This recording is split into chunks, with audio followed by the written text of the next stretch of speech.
Welcome to the About Wellbeing podcast, episode 24, baby. I'm here with Mikele Kuhar. Yo, big flex from Bali. What's happening, man? A lot, man. Yeah, basically, Mikele's like a really good friend of mine. He took the launch and moved to Bali like, how many years ago was it now? We are 7th of July was my 2-year. So 18 months? Coming up to 18 months soon. Yeah, 16 months. I thought you were there for longer than that.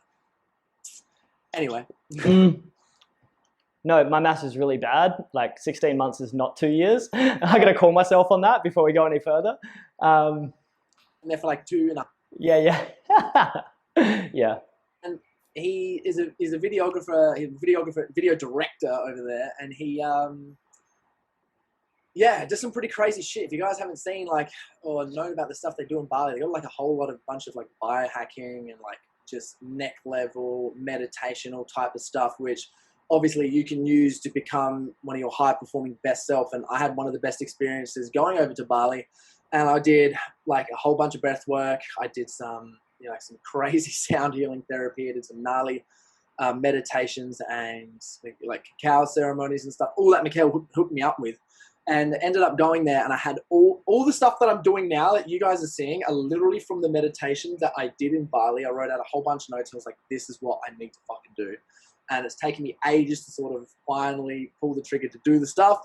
And yeah, so huge thank you to Mikele for getting that sorted. So I want to give you guys a bit of an insight into his life, because I've learned a lot from him, and we can all learn a lot from him because he's over there living the biohacking meditation type of dream. He's done like I don't even know how many vipassanas. His vipassanas, if you guys don't know, is literally like 10 days of meditation, doing 10-hour meditations every single day. And like you don't talk to anyone, you don't eat much and do all these things, and you do them in order to like let yourself grow as a human being, get like really clear on like your own mind, and your reflective powers just go like neck level through the roof. So if you guys haven't listened to my podcast, episode 18, going into meditation, like that is a really good sort of introduction into some of the stuff like Mikele does. But he also is chasing his career, his purpose, and his passion. And it's like, we've just got some awesome stories for you guys to share. So like there's gonna be some absolute nuggets in here. I've actually got a pad and a pen and paper, because I'm actually going to be taking notes on some of the stuff, because like I'm full nerd out like that, because I want to know what he's actually doing. And if anything's cool, I'll obviously put him in the show notes as well. So yeah, Mikele, what was the backstory for you moving to Bali? My man, thanks for the intro. And it was funny when you mentioned that you talked about the sound therapy you done up in Ubud, and I just remembered back to that when you came back from that, and you were just like, mine was absolutely blown. And it's funny because there's so much stuff like that on offer over here that just becomes like the normal for us. It's just like, oh yeah, like I done that like twice last week, like it's very cool. The average way of processing and going about your life at home is so different to over here. Oh yeah, so different, especially like you said, you just go on a weekend. Oh yeah, I just did like a crazy sound therapy. I did some gnarly meditation. I did some of this stuff. I got clear. I figured this out. I got really like clear on exactly something that I wanted to do or something like this. And I had this amazing moment. And it's literally like you guys do it every weekend. Here it's like you never do it unless you go away. And we should be doing it. So yeah. So again, back to the backstory, man. How did you, what's the backstory of you making the decisions to go to Bali, and how did you come about getting into this style of things, and also becoming like a video director in like an entrepreneurial group that are like super passionate, and you're literally doing exactly what you want, living your dreams? Yeah, man. It's funny because I have such a standard upbringing. Like, I have a mum and dad that like are my best friends, and I actually worked side by side with my dad in construction and building renovations for 8 years. And I'm super proud to say we never argued once in that 8 years. We have a really good relationship. I worked with my dad for a while. We fucking argued. And I was always the kid in school that was just really good at sports, and I was really good at getting through school doing the absolute minimal. Being like, I was really good at figuring out ways to cheat past things so I didn't actually have to do the work. I'm starting to find that's catching up on me, and it's ingrained some bad habits when it actually comes to life. But yeah, I finished up school. I got kicked out of one. My entrepreneurial streak started kind of early.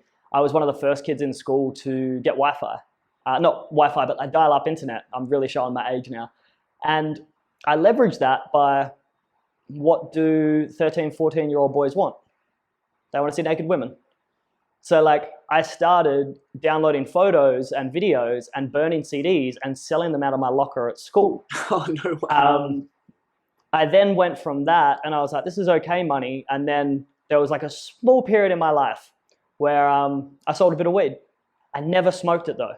And I was just chasing the dollar. And from then, I just like a lot of things I'd done in my life, I was always chasing the dollar.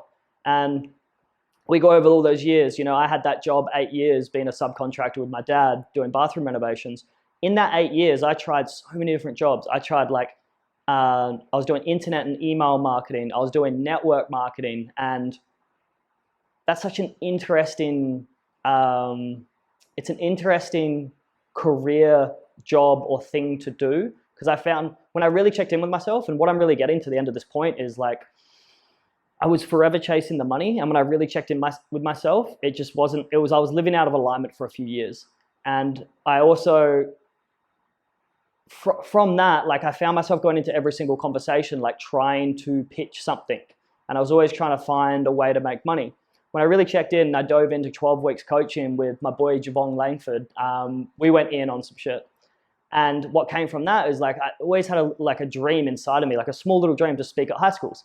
I wanted to, you know, change kids' lives and make a difference in the world.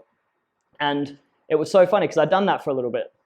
And then I was leaving a school once and I didn't feel like overwhelming, like an overwhelming sense of love that I was like, yo, I'm making a difference. And I really judged myself for that. So I was like, yo, you're going to schools, kids are crying, they're thanking you, they're all adding you on Instagram and messaging you about what they're going through, and like it doesn't light you up.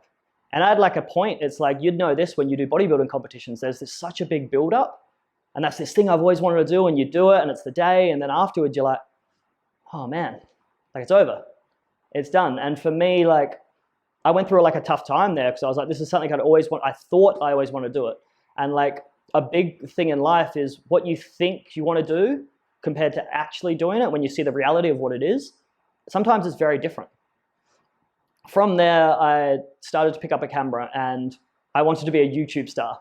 Again, chasing the dollar. And I started doing vlogs. I wanted to do daily vlogs actually for a little bit. And I did do that a little bit. And you can find some old ones on YouTube. They're terrible, so don't even go there. And then I put the camera down because I wasn't getting subscribers. Nothing was happening for me.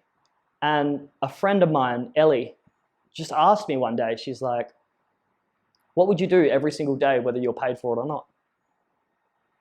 And for me, that was create content. And when I really stood back and changed my perception on shooting with a camera, that's when I started just shooting for people and creating for others. And that's what really excited me. Like we made a video together and I used to absolutely love, like I still love doing that. And it was just so funny that like everything I'd done in life was so intentional for the dollar. When that shifted, everything started coming to me. I started to get jobs. I was getting paid really good money for the work I was doing. And I picked up a camera for like 2-3 months. The story of not being good enough to be able to do it was just out the window because I was like, I'm passionate about this, I'm doing it. All of that's irrelevant. I got YouTube, like YouTube University, man. That taught me like everything I know. And all the lessons I'd be doing in these businesses over the years, they weren't failures. Everything I'd learned had come into play when it came to picking up a camera. Like my business negotiation, contracts, getting people on board, like shooting, organization was on point. It's just my camera skills that need to level up. And coming to Bali was always a story that me and like one of my best mates, Glenn would talk about over a couple of beers. We'd be 2, 3, 10, 15 beers deep. And we'd be like, you know, let's move here. Let's move to Bali. Me and Glenn used to go to Bali like every year for quite a while. And yeah, one day I was just like, let's do it. Like, I'm not sure if I'm ready, but this is something I've always wanted to do. And I literally cleared up all my debt at home, sold the work van, stepped away from the business. And I was like, I literally do not have an overhead in my life right now. I've got X amount of dollars in the bank and I'm just going to go there and I've got this amount of time to figure it out. And hey, it all came together, man. So when you got to Bali, what happened? When I got to Bali, it was what were the struggles? Interesting. When you got to Bali, what were the biggest struggles that come up? The biggest struggles. I'm a really good networker. So the networking side of things, like every single person I was speaking to, I was getting contacts, I was seeing who they knew, who I could shoot for. So that wasn't a struggle. But the struggle was like, I went over there to volunteer in one of the like party hostels in Seminyak. Now, that was like, I was like, cool, no overheads, free food, free accommodation, free scooter, a little bit of money a month, and I can shoot around that. The thing was, this job was 6 at night till midnight, 6 nights a week. And I thought that was okay. And it was fun for the first week. But I really like figured out within that first couple of weeks, like this was 19-year-old Mikele's dream. This isn't 30-year-old Mikele's dream anymore. And I actually, like a few times in my life, I've done this where I said to the manager, I was like, yo, like I know it's going to cost me a bunch more to go rent my own villa and all that, but me being in this environment is so comfortable that I have free food, free accommodation, everything. I don't need to get another shoot next week. There's no pressure on me to deliver and execute my ideas because I'm living for free. I could casually hang out here, drink with people, tell some stories, and slide into that life. And what I found was when I actually put myself under pressure, I always perform better. So I said to him, like, you know, next week I'm out. And in that, like, I don't know if it's like a universal thing or what, but within me saying that, in 1 week, I got asked to come on board as a partner of a startup company. And this is, again, like the importance of really knowing yourself, because I had a decision that week where I started my own podcast as well. It's called The Project. I'm not doing it anymore because I'm really concentrating with Yogi Lab, the startup I'm a part of. I had Aaron, one of the partners of Yogi Lab, on my podcast. And they said, you know, next week we're doing this charity shoot. We're going 3-4 hours North Bali. It's the driest part of Bali. They literally don't have anything. They drive all the way down 3 hours to beg on the side of the road, then drive back for like $5-6 a day. Like there's not much going on up there. There's no infrastructure. There's no businesses. There's no tourists. There's barely any rain. Some of these people walk 5-6 hours a day to get water. And he said that to me and I was like, yeah, I'll see. At the same time, on the exact same day, and this was like a test, it was like I met a girl who managed a lot of models and was launching an agency and everything. And they're like, yo, we're having a boat party. We're having a boat party. There's going to be 200-300 models. There's going to be all these owners of businesses. This is going to be an amazing opportunity if you connect. And this job was paying, it was paying a lot. It was paying a lot to go and shoot. And like, I had a decision there where I could go and do this and network and still dive into that party life and get photos with pretty girls and all that. Or I could like really chase what I actually wanted to do. And like what lit me up was like that passion, purpose, and like that documentary, like documenting what's really going on in the world. Like, what is my work doing? How's that making a difference? Shooting bikini girls is great. And it's like, it's great in a way. It's very easy is what I mean. You shoot them, they look amazing. You post the photo. Of course, you're going to get the likes and followers, but it's not really stepping into like what really lit me up inside. So I made the decision to go do the charity shoot, which was like a 6-hour hike. All my shit got dusty. It was intense carrying all my camera gear, trying to get all the shots, and it paid next to nothing. What led from that was me meeting the guys and really genuinely connecting with them. Like one of the things I always say to people when there's been a couple of guys I've coached and taken on board briefly, and it's so important to share your passion. Like for me, sharing my passion with them and while I was in Bali and what I actually want to do was the thing that opened the door. And there was no intention behind it. I didn't know what they were doing. I didn't know the Yogi Lab was going to start soon. I didn't know these guys were all a part of it. I was just sharing genuinely what lit me up. And that was a very defining point for my life here in Bali, that I'm so glad I went on that dusty 8-hour hike. And it introduced me to the guys I like right now see as like brothers and family in my life. All right. What was the exact epiphany moment you had when you were just like, oh my God? Epiphany moment for what? You knew that what you were doing because you joined a part of the yoga lab. You got made a video director, for the people who don't know that. And then you started actually implementing and executing and working with this guys, making a huge difference. And then you got involved as part of the yoga lab. You got opened up to the whole biohacking world, because the guys work at the Astana in Bali. If you haven't seen any of the Astana photos, like look at my Instagram. The Astana is literally probably one of the most gorgeous places in Bali. And they have absolutely everything biohacking wise. When you started working in there, doing all that stuff, getting involved in the biohacking, diving deep into meditation, diving deep into your health, and using all of those different tools to work extremely well, to get yourself high performing as best as possible, to create the best content as possible, to get clear on exactly what you guys were doing. When you actually started that work, what was the epiphany moment when you were just like, I've arrived?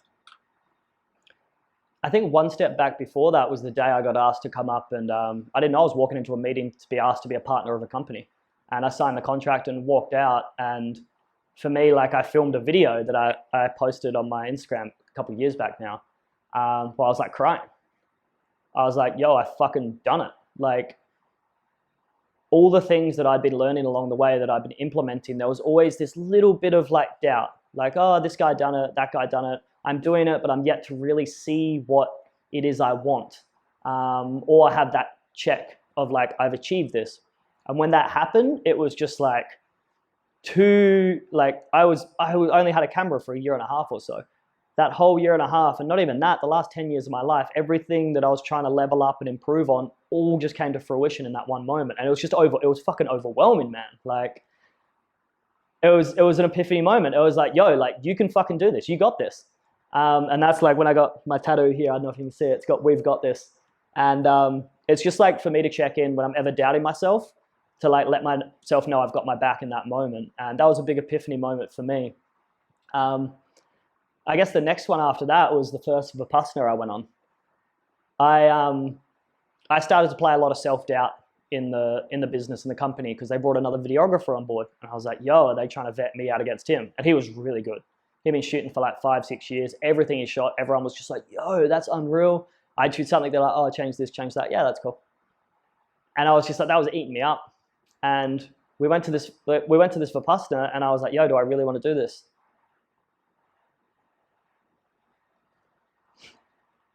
What is a vipassana? A vipassana, like you said before, like the tangible things of it is 10 hours a day meditation for 10 days. And essentially, a lot of the times there's like an intermittent fasting kind of aspect. You eat twice a day. Old students only eat once a day. It's always a vegan or vegetarian-based menu. And the portions are very small, and you're not exposed to much. A few vegetables, a bit of rice, that's kind of it. During these 10 days, there's upwards of 10 to 12 hours meditation a day. A lot of the sits look like 1 hour, 2 hour, or 3 hour sits. And you essentially sit on a meditation cushion in a room with 100 other people, and they slowly guide you through the process of vipassana. So the first technique is anapana meditation, which is heightened awareness. Bringing awareness to the triangular area on your nose and just underneath your nose and your upper lip. The thing is, when we gather our awareness, because we have so much going on in life, and we bring it back to this one center point, we're building up like if you had like a wide laser and you really brought that down, you can really start to cut through like the conditioning and complex of who you've built and who you've manifested over the years. It's giving you the ability to see reality for what it really is. Like, I replayed a lot of things in my life during that. You get to watch the movie of your life. We went to Malaysia. I've done 4 now. So Malaysia, Nepal,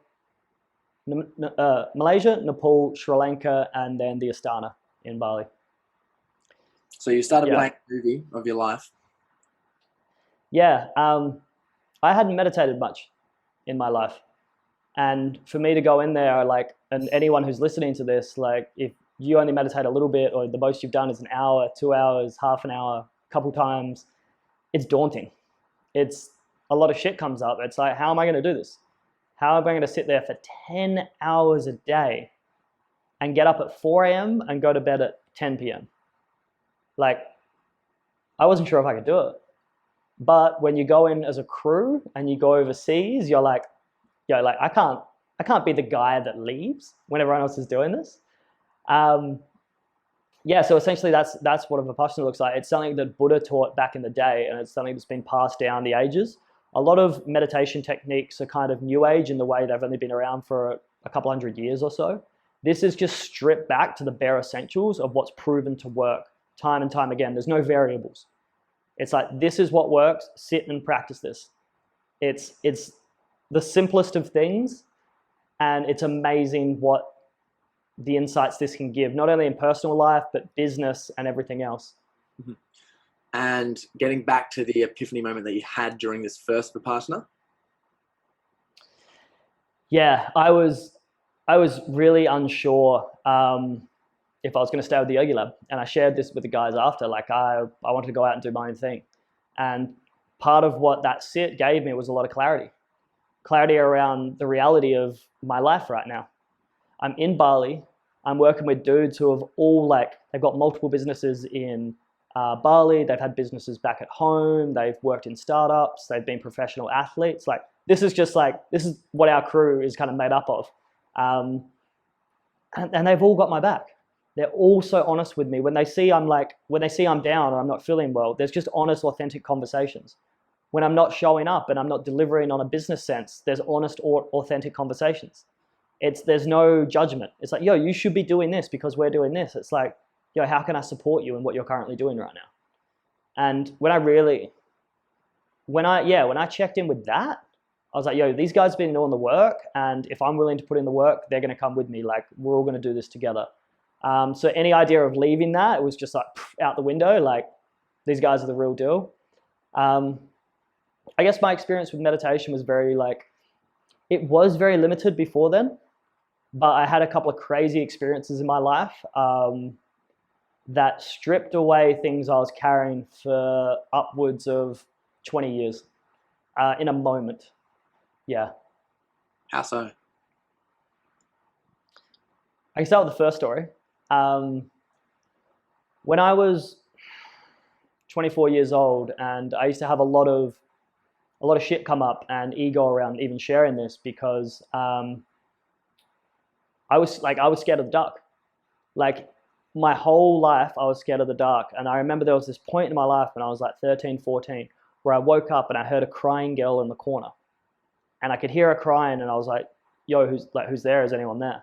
And she kept crying and crying and crying. And you know, when you're a kid, what you do, you hide under the sheets. And I was just like, this is going to go away. This is going to go away. And that sat with me for so long. And I don't know if it was something that actually happened or it didn't, but I was always scared of the unknown in the darkness. And I was sitting on my bed meditating when I was like 24, 25. And I was just about to go to bed, and I started like a little bit of a practice. So I was building up a little bit of awareness and pressure in my meditation practice. And it's funny thinking back to it now. I was sitting there and I was using white noise. I was using like white noise for meditation for a fair bit back then. And I was sitting there, and all of a sudden, I just felt this shift in energy in the room. And it felt like I had shrunken down to like a little boy, and I was sitting on my bed. And while I was sitting on my bed, I felt this. You watch Harry Potter? What's the name of those? Dementor. It was like a Dementor. Like now I see it more as like a spirit.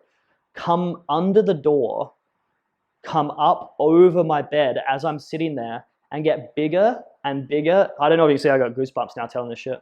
And bigger and bigger and bigger. And I was sitting there, and there's a part of me inside that's like, yo, open your eyes, open your eyes, open your fucking eyes, open your eyes right now. You need to open your eyes. There's another part of me that was just like, let it be. Like, stay in this. Like, feel into this and experience this. And that felt like maybe 20, 30 minutes. It was probably 30 seconds.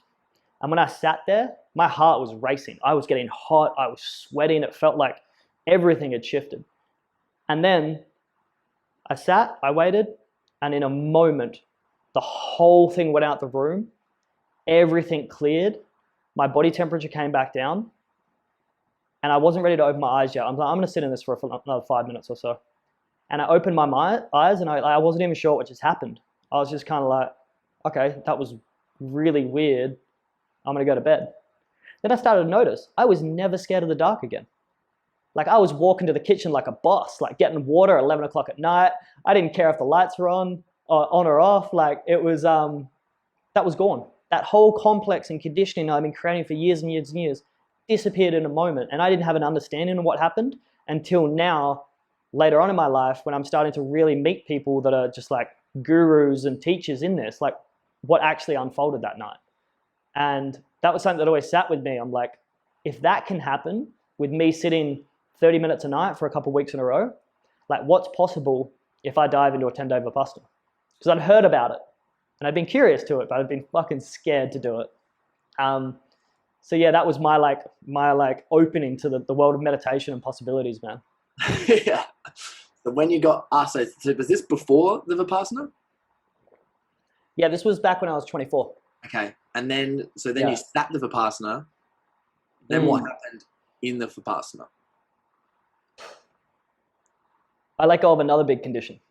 And the thing is, you can go in with an intention, but the process you go through and what it delivers for you is, you don't get to decide that. What needs to come through comes through in the time. And I really struggled day 4. Day 4 was tough for me. Yeah, day 4 was the hardest for me. Day 4 was, everything in my life came up. Every time I picked on someone in school, been mean to someone, treated a girl badly, left a relationship unsaid, verbally abused someone, like everything that went bad in my life that I saw as a bad moment, it all came up. And I was like, I want to get out. I don't want to, like, this isn't me. Like, I really didn't want to look at those parts of myself. And day 4 is tough because you've done 4 days, you've still got 4 more, and you've got 2 more. So like when you start playing that concept in your head, you're like, I've got to go through all of this and another 50% of it. And I was like, I want to leave. I wanted to leave. And then the next day I woke up, I was a little bit better.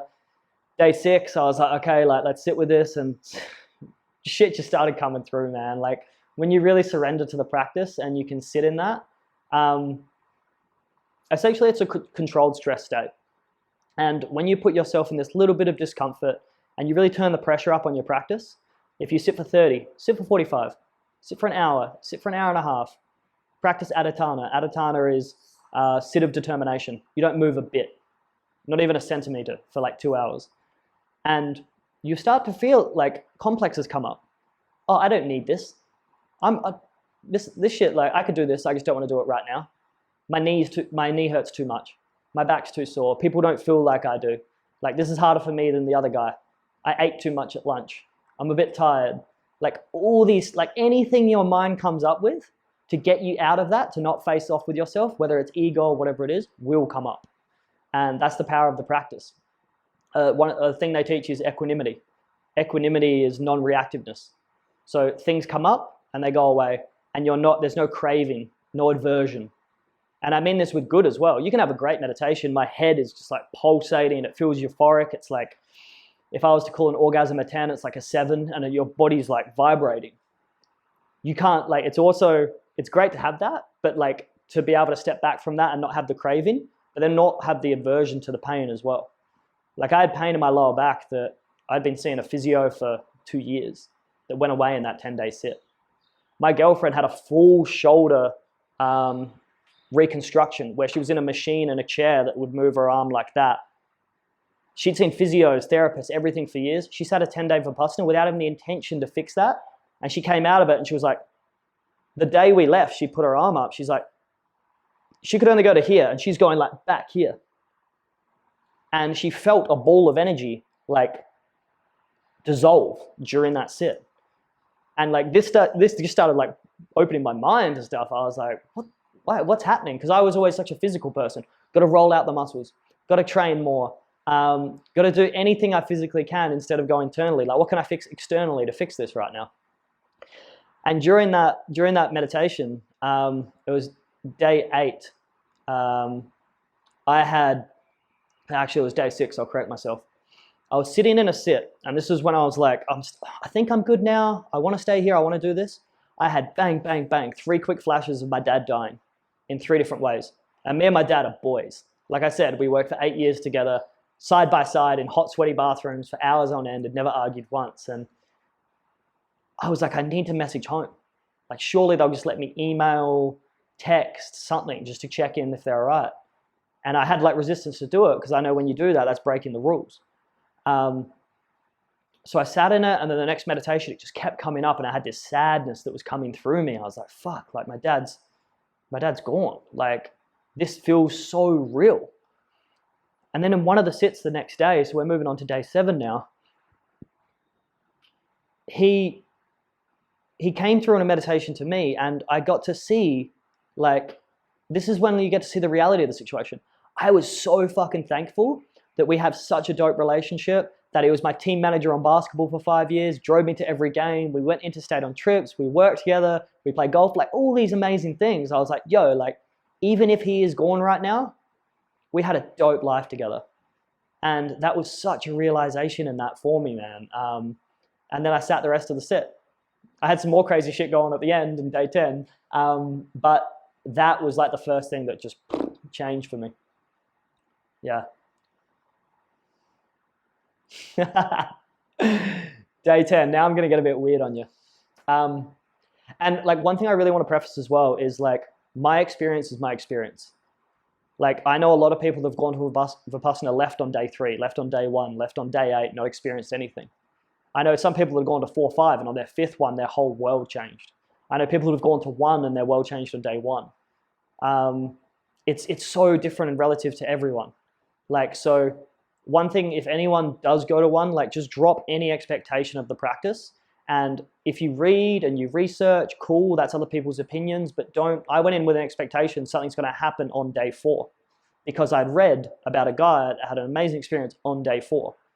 And that changes everything. You close yourself off and you narrow your view to one way of things happening. And it doesn't allow for everything else that could come into your field and come into your world. So I just wanted to say that before I share this story on day 10. I sat in a meditation on day 10. It was Aditana, so it's a 2-hour sit. And I'm like, you don't move. And obviously your eyes closed. And the amount of times you just want to open your eyes just to check the clock just that once. Because you're like, it's got to be 5 more minutes. It's got to be 2 more minutes. And then you hear the bell go and it's just like, oh my God, I made it. Like there's so much like, it's like running a marathon. I would actually find that harder than running a marathon. I can run, I can do the gym, I can do all that stuff. This is different, man. And day 10, I was in at the end of this sit. It was a 2-hour sit and I came out of it and I was like in this weird kind of everything. It was like if you'd like just microdosed a little bit. Everything was kind of just flowing and moving a little bit. And I stood up, everyone left the room and I stood up last. And then every step I took, there was so much awareness in every step. Like my heel, side of my foot, my toes, my pinky, my big toe.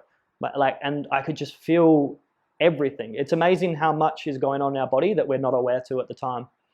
And I remember sitting outside the meditation hall, I was like, yo, I just need a moment. Like I'm not sure if I'm back yet. And I looked at this, it was like this bush and the leaves were about this big. And I remember it just rained and I saw this leaf and it was perfect. It was like, remember the Land Before Time with the dinosaurs? Yeah, bro. Remember the big leaf they always used to eat? It was like one of them. And I was like, this leaf is perfect. This leaf is beautiful. Not being in that state now, looking back, it sounds kind of weird. I get it. And as I'm looking at this leaf, all my awareness is on this one leaf and everything around it is just moving and flowing. And it's like, you know, when you stare at something and it's really comfortable and you just want to stay there and your friend's talking to you and you're just like, just hold on. This is really comfortable. It's like a holy moment. And then this guy started walking past it. And as he's about to walk past, I'm like, oh shit, he's going to ruin my leaf for me. Like, bro, this is amazing. Don't do this. But at the same time, no talking, no eye contact, no communication. He walks past and his body literally goes around the leaf to the other side and continues. And I'm sitting there like, yo, did anyone else just see that? Like, did anyone else just see that shit? And everyone's going about doing their thing. And I was like, I want to go back to my room. Like, I'm not sure about this.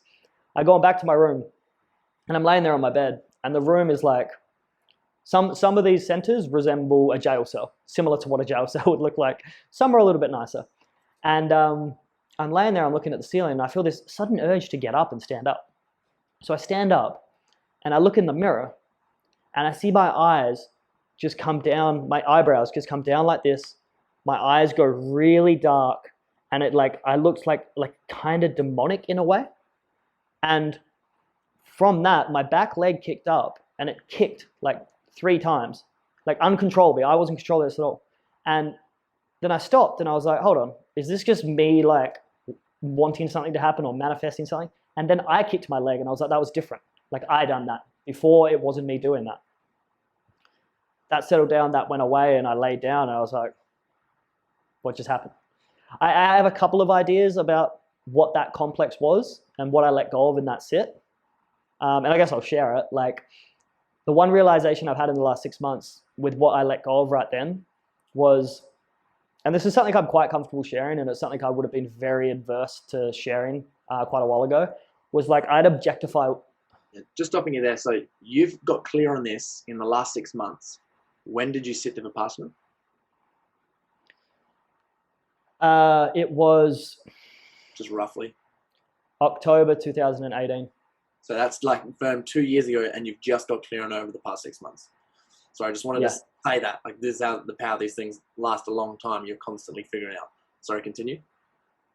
Good point, man, because that was just an experience then. And like what I think it is now, because I've noticed in myself, I'm like, my thought patterns have completely changed. And coming away from that, like back in the world I was in the gym all the time. You know, we're going to music festivals, going out all the time. And I was like always objectifying women. Like I'd look at a girl and I'd just look at tits and ass, and I look at her face, and like I wasn't seeing people for who they really were. Well, I wasn't seeing women for who they were, to be completely honest. And what I feel like this was letting go of, because ever since then, when I really take like inventory of my last 2 years, when I look at a woman now, I see like a person. I don't see tits and ass. And there's a physiological part of me that does see that. Like, let's be real. We're men, we're attracted to women. Like, I'm not going to sit here and like, you know, say against that. But the lens I view them through now is different. And it has been for the last couple of years. And I don't know if that's still true. I don't know. I don't know if that is what I let go of, but it's been a development. Maybe it's been a development in other things in my character over the last couple of years. But I truly felt like that was something that just shifted from that retreat. So what do you think from that retreat as a whole, just for people that would like, I guess, really relate to, what are the main things that you have taken away from it? So the main things you've taken away from it, number one, so remember that one. And then number two, what are the things that you implement every day that are now different? What did you take away? And what do you implement every day now that's different? Other than coffee? I love coffee. Yeah, other than coffee. Can you hit me with that second question again? The first question again, sorry? First question is, well, let's just do the second question. What do you do every single day now that is... You forgot to.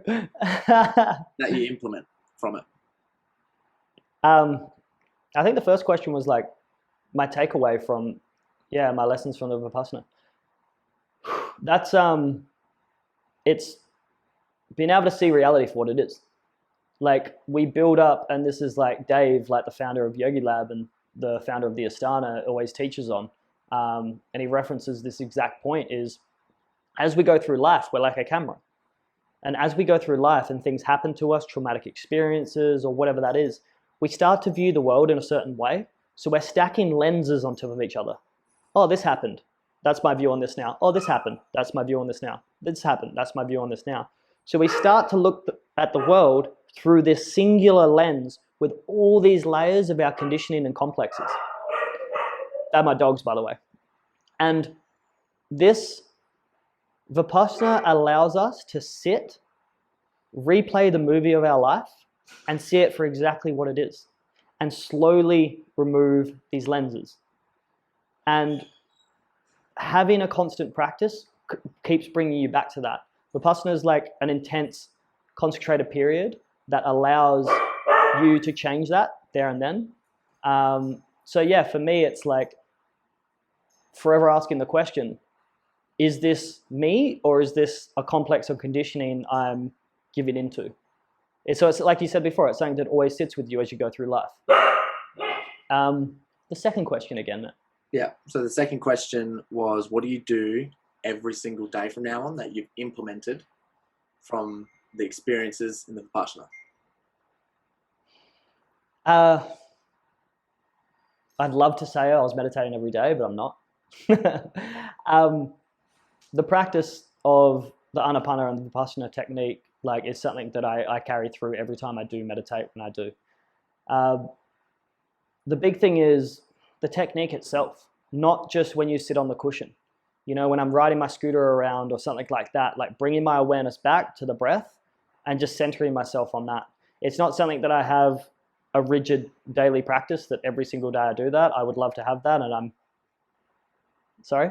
For me, it seems like you've really developed the skill, and once you've gotten good at developed a skill, you can tap back into that very regularly. The same way as you build muscle. You build muscle, you're going to have muscle around for a long period of time until eventually, obviously, it goes. But you've done the same thing. You've gone there. You've done Vipassana mental skill, and you've got this skill, and you've taken that back, and then you can you implicate that every single day in just things that you are doing.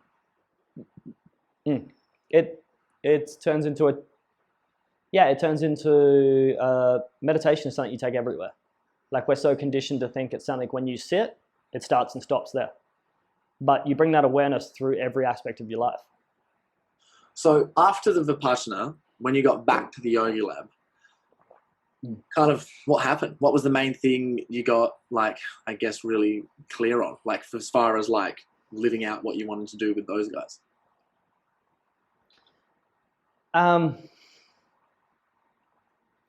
For me, it was just knowing, like, we're in this together, and like, I'm fucking doing this, and shit's gonna come up. Like, a lot of shit's gonna come up. You try to build a startup overseas with 5 other guys from 5 different countries. There's a lot of different perceptions and views on the world, but there's also like a lot of just like calling people out. Like I said before, when you're not showing up, like, your ego gets fucking bruised. Like, it's like what I discovered. When I was doing the videography thing, it was cool. When I was doing the bathroom renovation thing, it was cool because it was me dealing with customers. There was no accountability. When you have 5 guys that are all putting the work in like you, and like when you start to slip, they're like, "Yo, what's up? Let's go." Like, we're still going. That's tough, man. Because when I work by myself, it's like, you know what? I'm a bit tired today. I'm gonna treat myself. Bit of self-love. You know, might go get a massage, whatever. But when you're working with them, it's just it's different, man. It's a different game. I get it. So from there, yoga lab, at the Ashtana, you've done the Vipassanas, mental clarity, mental cleanse. For anyone that's not listening, everyone who's listening, by the way, I've just got some notes. I'm going to quickly share those with you right now. Like my biggest takeaways, because people listening definitely want to take them away. So I've got these are some of the things I'm just going to quickly note down real quickly before I get into the next chapter of the podcast. So being uncomfortable and putting yourself under pressure can change your life. The importance of knowing yourself can get you there. It's so important actually sharing your passion and speaking your truth with your passion, because by actually verbalizing it allows you to start getting closer to it. Vipassana equals epic clarity. Honest, authentic conversations are so important. They are a side effect of, they help increase emotional intelligence, and as a part of emotional intelligence as a group, helps you bring on success. Being scared of the unknown and the darkness, letting it be and staying in it and sitting into it and diving into the darkness itself can transform you. Don't narrow your view, because by obviously the conditioning that you're saying, our views can narrow. So by unwinding all those things and trying to have an open view and an open mind can be extremely beneficial for yourself, and I guess just executing on stuff that you want to do with your life. So much is going on in our bodies that we are not aware of. I think that was fucking huge. I find myself just through lifting so long and dancing and all the rest of it and doing meditation things, I'm pretty connected with the things in my body, but not that aware. And I find that some psychedelics and things have really helped out, but that I think is so absolutely critical. Taking the moments of that, huge. Some of the lessons that you learned was seeing reality for what it actually is, and actually looking at us as like we're a camera that have put in a whole bunch of lenses for the conditioning that we've had from early childhood to where obviously we are now, and that a huge part of responsibility for just ourselves and bettering ourselves is removing those lenses, because those lenses narrow our focus. We want to open those up so that we are open to experiences and open ourselves up to our actual true selves, which then are going to allow us to, if you guys haven't seen my hierarchy on my podcast, do listen to that, climb that hierarchy, get up and make some goddamn impact, live the life you want to live. And the question that you've taken back from the vipassana, which is a huge one, is this me? Like, just constantly thinking this to yourself for everything that you're doing is this me or is this condition? So thank you, bro. I got fucking heaps out of that. That was huge. Next point I wanted to get into was the biohacking stuff. So what biohacking stuff are you currently doing, and how has it made a difference in your life as far as your health and how you feel and your energy? Just a quick time check. Where are we looking for that camera? We got 10 minutes, so we keep going. Cool, dope. For anyone at home, we have a 30-minute timer on the camera. It wants to shut off for some reason, so that's why we're checking. Biohacking. I used to think biohacking was how to get over a hangover really quick. It is absolutely. Yeah, it is as well, but like that was the tip of the iceberg, not the whole thing. Yeah, it's a couple of the things I do, like to give you a bit of an idea of my week and my like weekly routine. We at Yogi Lab, actually I will speak a bit on Yogi Lab as well. We haven't got there yet, but my weekly routine looks like we do intensives on Mondays and Tuesdays. So we start about 8 work intensives at the Astana. So we start about 8, 9 a.m. and then sometimes we can finish at 4 a.m. Sometimes we can finish at 8 p.m. But they're normally like, they're pretty much like a solid 12 to 14 hour day. Then the rest of the week, Wednesday, Thursday, Friday, Saturday, I'm also 8 to 10 hour days. It depends what we're in at the moment, but there's been quite a few times when we're sitting drinking Red Bulls at 1 a.m. and we're all very health conscious, but sometimes, hey, when you got to get shit done, you just got to get shit done. So that's kind of my life right now. The last 2 years, I've seen 6-day working weeks, 10-hour days for that amount of time, and it's become a normal, which is triggering sometimes. There's a lot of people in Bali not doing much. You can live here very cheap, and there's a lot of people here that don't do shit, and it triggers me, to be honest. So yeah, aside from my annoyances from other people sometimes, the biohacking is, I think I didn't realize how good it is until I step away from it for a bit, because it becomes a normal. You know, I'm doing 5 to 6 cryotherapies a week, which is a chamber the Astana has, where your first room, and it's not one of the liquid nitrogen ones where you like have your head out. It's a full chamber. So the benefits in that are so much higher, because as you know, like your body's thermostat's up here. And if you can sink into the room, stats for those guys listening is in between your eyes. So yeah. It's -10, -60, then -110. Corey came over and done it as well. I guess you can kind of tell us what your experience was like in there. I went there and it was fucking freezing. It was great. We tried to get in. I can't remember. Was it going to do like 4 minutes or something, whatever it is, and I almost got there, but at the end I was like, oh, no, I'm fucking freezing. Let's get out. And then we jumped in cold balls, but it was, amazing. Felt great. It's the coldest. I've been to a cryotherapy in Adelaide, and that was awesome. Loved it, but like the one that you started was so much colder. Yeah. So the cryotherapy I'm doing like 5-6 times a week. I'm doing ice baths 5-6 times a week. At the Astana, they've got an ice bath, which is normally around 4 to 5 degrees. Got a hot bath, which is about 45, but hot plunge, and hot bath. Fucking hot. Like, hot. Bro, I know. As fuck. Dave, the founder of the place, is a man of extremes. And yeah, it's hot. So you've got that, you've got an infrared sauna, and then you've got like a purpose-built reverb sound dome that anyone that sings, if you think you're even okay in the shower, this thing will just like put you up on the charts. So that's a steam room as well. They've also got a float tank from the Float Lab. The Float Lab kind of sounds familiar. I feel like I'm doing a commercial now. The Float Lab is the same guy who built Joe Rogan's, a guy called Crash. Have you ever met someone who just like their whole life revolves around one small thing? Whether it's like Pokemon cards, bodybuilding, or whatever that is, his is float tanks. So those things are unreal. I've had some crazy experiences in there as well. But yeah, my like weekly routine is pretty much the cryo, the cold. I do 4 to 5 infrared saunas a week. As well, you get the hyperbaric. Yes, the hyperbaric chamber as well. So I probably should do more of the hyperbaric and float. But the cryotherapy is 5 minutes. The ice bath 5 minutes. So it's really good to be able to just quickly go in, reset, refresh. The cryotherapy and the ice bath is like a controlled stress state. Like I see it as kind of like a little mini vipassana, because you put yourself in like a stressed out state and you're like, what's coming up for me right now? Like, why do I want to get out? Like, what is the sensation that wants me to get, like, remove myself from this situation right now? But on the other side, the ice bath is, and you'd know this, Frosty Fridays, baby. Yeah, Fridays out there, we got it, 0 degrees. There might be a different vibe at the Frosty Fridays to what I experience a lot of the time, but like, because it's a bit of hype, a lot of masculine energy, a bit of testosterone flying around, double biceps, all of that. It's a reset. Like sometimes I feel like I can go in the ice bath and I go in for 5 minutes and I come out and like, I'm like equalized. Like the stress is kind of melted away. I'm so present with where I'm at. I done a Wim Hof breathwork training in Ubud once, and I ended up going under the ice for like a minute and a half, like head under, holding the breath and everything. And I felt like it was so comfortable got down there. It got so dark, and it was like, I was like, I could just stay here.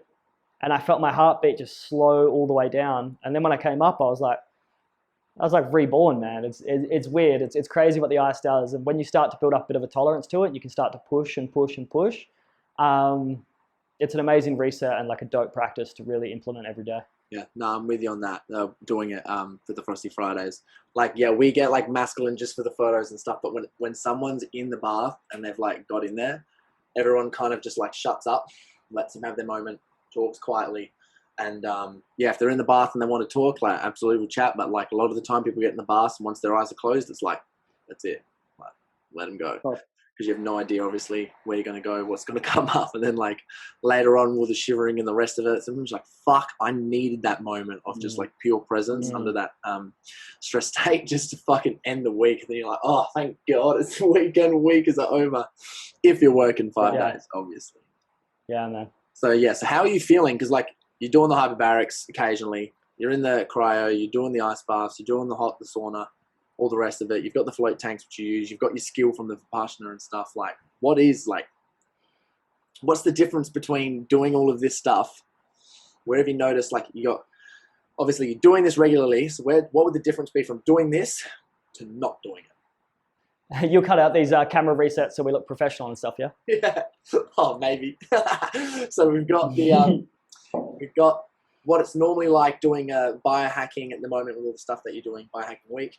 And then what would it be like if you didn't do any of those with all the work that you're doing? Because if you guys don't know, obviously Mikele's just gone over like his work routine and how neck level it is, and they're going to be high performing all the time. And that's what we want to do. We have so much fucking time in a day. We want to be executing effectively to be making the difference that we want to do. So yeah, what would the difference be? It's hard to say, like, to have like an honest opinion on it, because I've been doing it for so long now. And to take it all away and work, I feel like that there would never be that release, and it would build up and build up and build up, and like we work a lot of fucking hours. Also, I'm going to the gym like 5-6 times a week. Like I'm playing basketball once a week as well. So like there's a lot of output. So it's really hard to say, because I know right now, like I manage well most of the time. There are some stressful days and times when shit just comes up. And one of the things I think it's allowed me to is just deal with like a lot of that stress when it does come up. What I found recently is like going through times of like a small stressful state, that over a long period of time really compounds, and it can come out in some interesting ways in life and how you view the world. Mm-hmm. Yep. I love that. So here's a question. If you had to move away from Bali, let's just put a scenario. You've moved away from Bali, moved away from the biohacking, all the rest of it, but you had to take 3 things out of all the stuff you're doing besides the coffee. There was 3 things that you had to take, like with you. What would they be? They could be anything. My first one's going to be my girlfriend. besides Selena. I've like, when you say 3, I'm like, well, I've got 2 dogs and a girlfriend, so they're the 3 things. Or if we're looking at the state of like, yeah, you know, high performance, health, fitness, all those things, all the stuff that you're using, what would be 3 things that you take away? 3 things that I take away. A supplement's one thing. Yeah. Because right now, like, I'm using a stack similar to what you run, like the L-theanine, the lion's mane, GABA before bed as well, glycine, and KSM 66, which is like ashwagandha. That's like my stack right now, so I'd say my stack.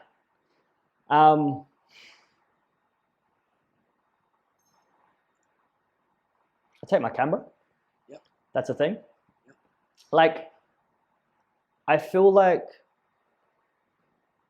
I'm not sure. Like, I find it really hard to be out. I feel like if I was to go somewhere, it's not dependent on what I'm bringing. For me, I feel like if I was to go somewhere, like the essentials I need my laptop and camera to work and shoot and make money and just create dope shit. Like that's not the high performance things. Like, would you take a cryotherapy? Yeah. Like, what would be the? Oh, yo, I could take a cryotherapy check. Yeah, you can take. That's what I mean. Whatever, bro. You want to take the cliff hilltop? Like, what do you take? I'd take the squad. Like, I'd take all the Yogi Lab guys, man. Yeah. I'd take them. Yeah, the cryotherapy. I didn't know I could take that, but cool. Let's take it. Let's throw it in the bag. Yeah, and then my family are like the 2 dogs and Selena. I'm good. That's extremely important because 2 things that you've just mentioned then were relationships. If you guys have seen my hierarchy, the relationships is 1, 2, 3, 4 up the hierarchy. It's like the most important one because they're the things that obviously fulfill your life up and can change your life and make things the best. As we've noticed through Mikele, with meeting those people, that has been like the most life-changing thing. Now, also, doing all this stuff, man, and you've done all these things, obviously we're all changing and evolving. Where do you think now, after doing this stuff and achieving these things and living this like absolute passion and purpose life that you're doing, where do you think you have most transformed?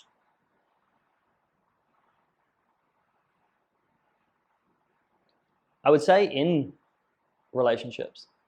In relationships, in personal accountability,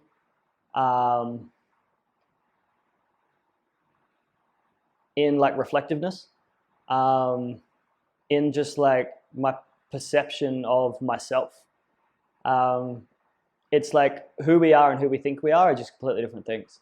And this is like I'm not throwing shade at anyone that works in a 9-to-5 job or anything, but if you comfortably work in your job and go to the same gym every single day and have the same conversations with the same kind of people, your world is only exposed to a very small part of what it is. Like, being from Australia, like, I'm not very cultured at all. And when I start to meet all these people from around the world and I'm like, oh, that's your perception on this, that's your theory on that, like, it's opened up my, like, to everything that's going on in the world. Like, and I think I used to speak on when I went to high schools was people need to understand, like, your world and the world are just completely different things. Yep. So my perception on things. I love that. Yeah. Another one would be, your world is not the world. Intention. For so long when I was trying to get all these businesses off the ground, like, I was making a lot of movement. I was mistaking movement for progress. And I was doing a lot of things, but I wasn't getting much done. And I was so busy all the time, but the intention and the direction was off. So I just found myself busy all the time doing stuff. Yeah. No, I love that. Cool. Well, we'll wrap it up in a second there because that is a lot taken, everyone. I hope you've taken in a lot of that stuff. Firstly, as well, I want to ask, I'm going to set up, I've been talking to some of my like one-on-one clients, some of like the entrepreneurial guys, and we want to set up a thing called God Week.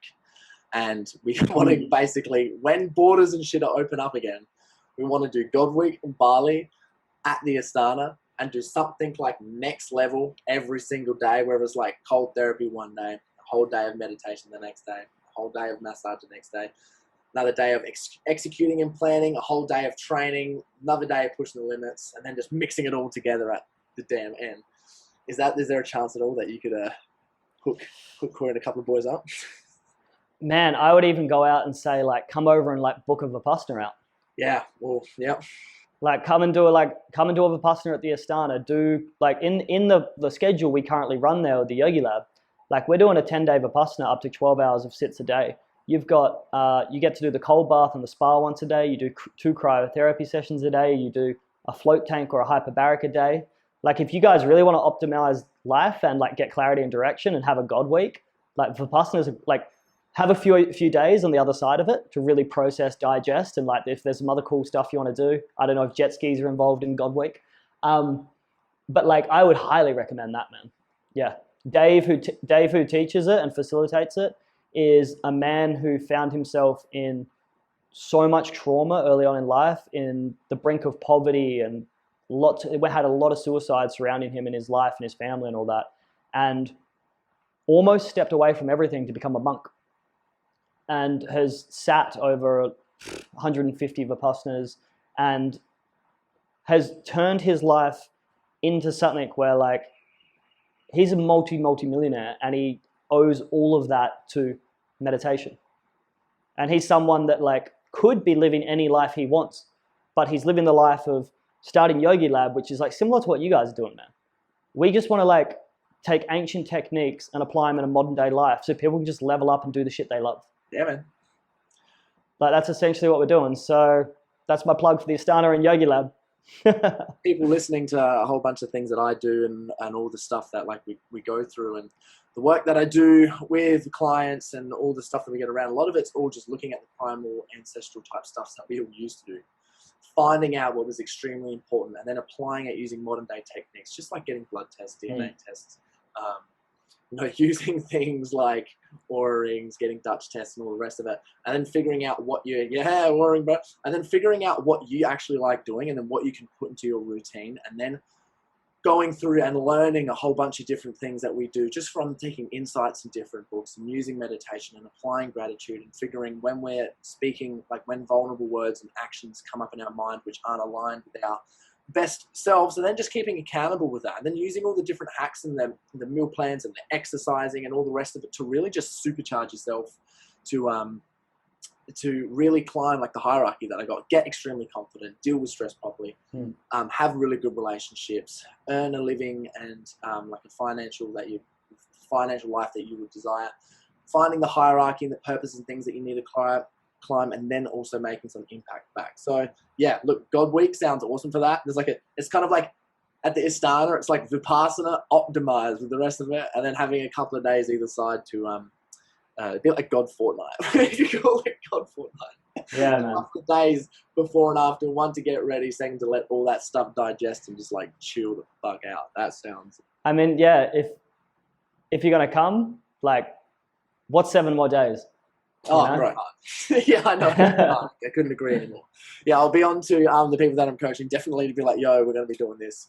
It's going to goddamn change your life, because obviously it's change yours. Listening to this, I wouldn't say it's even piqued my interest. Even before like some of the stories that you've told me, I've been like, yeah, I'm definitely going to do that. Like that is on the cards. It's going to be happening. I'm not sure when I feel most cold to it, it'll happen. But I'm really vibing. Yeah. Hopefully next year when the borders open and finding a cool to it at the moment, and like extremely excited. Well, man. Dude, that was huge. Before we jump off, bro, like that last point of what you just said, like give me 1 minute.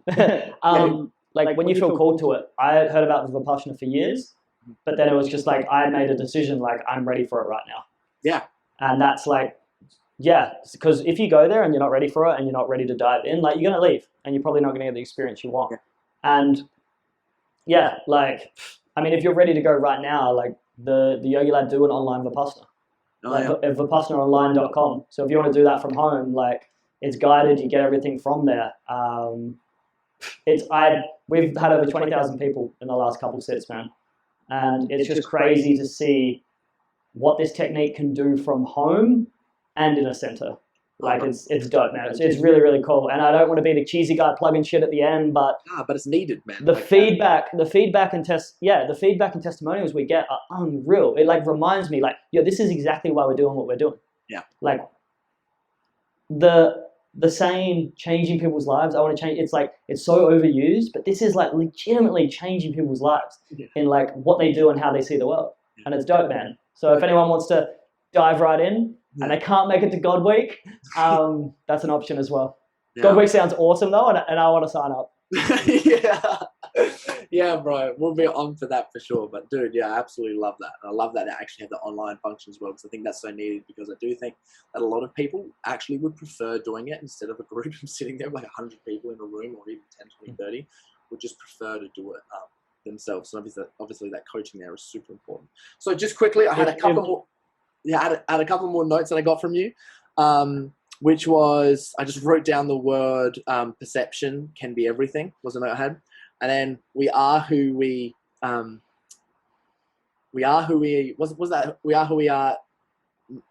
and we're not who we think.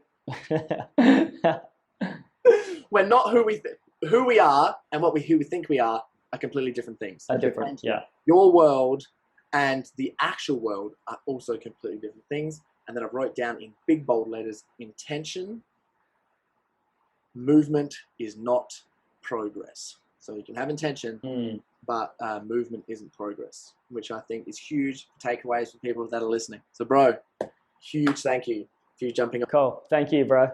Sharing all that crazy stuff. If anyone wants to find Mikele, what's your Instagram?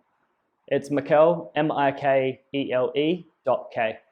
And the yoga, the yogi lab at @the_yogi_lab, and the Astana is @the_Astana, ISTANA. Yeah, seriously, check that out, because the Yogi Lab also just put out awesome content, especially with vipassana and meditation and things. So like, and they even have like things in their stories with meditation. It's good to follow them as well and look at their stories, because then every now and then you have like, take a breath, take a minute right now. And I watch those and I'm like, yeah, all right, I need to tap in. Like, I need to take a second. I'm stuck on the scroll right now. So it's actually really handy you guys do that. And look at the Astana, because the place is absolutely goddamn cool. You should be like, what is going on here? I didn't even know this type of place existed. So cool. Thank you, bro. Yeah, bro. Catch ya. Awesome, man. I'll see you later.